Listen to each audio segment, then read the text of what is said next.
Дараагийн мэдээг танилцуулъя.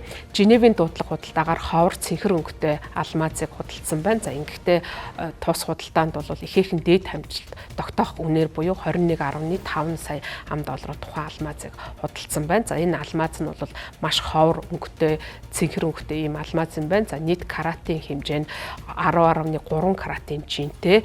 За газар дундын цэнхэр өнгө нэртэй ийм гоёмсог цэнхэр алмаз байсан юм байна. За энэ одоо алмазыг өөрийн болгохын төлөө дуудлага худалдаанд оролцогчид ширүүн өрсөлдсөн байна. За анх дуудлага худалдаа эхлэхдээ 9 сая швейцар франк буюу $10 шилжүүлвэл 10.8 сая $. Дуудлага худалдаа эхэлсэн. Ингээд бол дуудлага худалдаа хүчтэй өрсөлдөөн дунд явагдсны дараа нэр нь тодорхойгүй Америкийн хувь цуглуулагч тухайн алмазыг 17.8 сая франк буюу $10 шилжүүлвэл 21.5 сая $. Худалдаа авсан гэдгийг Sotheby's дуудлага худалдааны төвөөс мэдээлсэн байна. За энэхүү газар дундын цэнхэр өнгө нэртэй тус алмаз нь Өмнөд Африкийн Кулиган нэртэй одоо уурхаагаас саяхан олборсон цоо шин ийм ховор цэнхэр алмаз юм байна. За анх 3 дугаар сард бол тухайн алмазыг олсныг олон нийтэд зарласан. За үүний дараагаас эхлээд алмазны салбарт бол энэхүү алмазтай холбоотой асар их сэтгэл хөдлөл үссэн гэдгийг тус дуудлага худалдааны төвөөс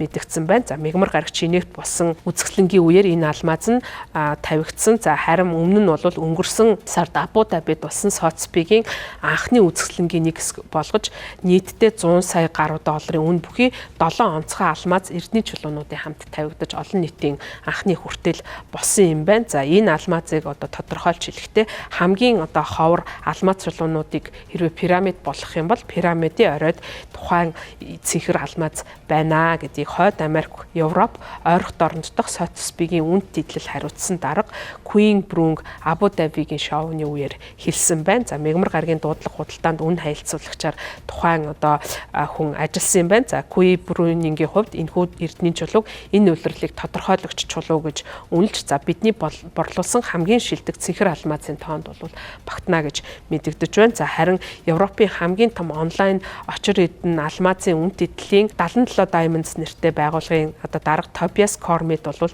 энэ дуудлага худалдаанд төдийлөн таатай бус байгаагаа мэдэгдэж байна. За яагаад вэ гэвэл энэ борлуулалтыг хүлээгдэж байснасаа төдийлөн тийм өрсөлдөөнтэй байж чадаагүй гэж үнэлж байгаа юм байна. За очир алмаз 2 сая $-ын үнэлгээнээс давсан ихээхэн сонирхол байгааг харуулж байгаа. Гэхдээ нөхцөл байдал дээр харахад бол сонирхож байгаа хүмүүсийн төдийлөн их байгаагүй гэж үзэж байна. За яагаад вэ гэх юм бол Америк хятадын хооронд үүсэж байгаа худалдааны хурцтмал байдал зэрэг энэ одоо дэлхийн нийтийг хамарсан тодорхойгүй үед бол дуудлага худалдаанд оролцогчид бол дуудлага худалдаанд оролцох итгэл нь буурч байгаа. За үүнээс гадна бол уур амьсгал ерөнхийдөө таатай гэхээс илүү уур бухимдал бүрдсэн ийм уур амьсгалд бол тухайн худалдаа явагдсан гэж онцлон дурдж байна.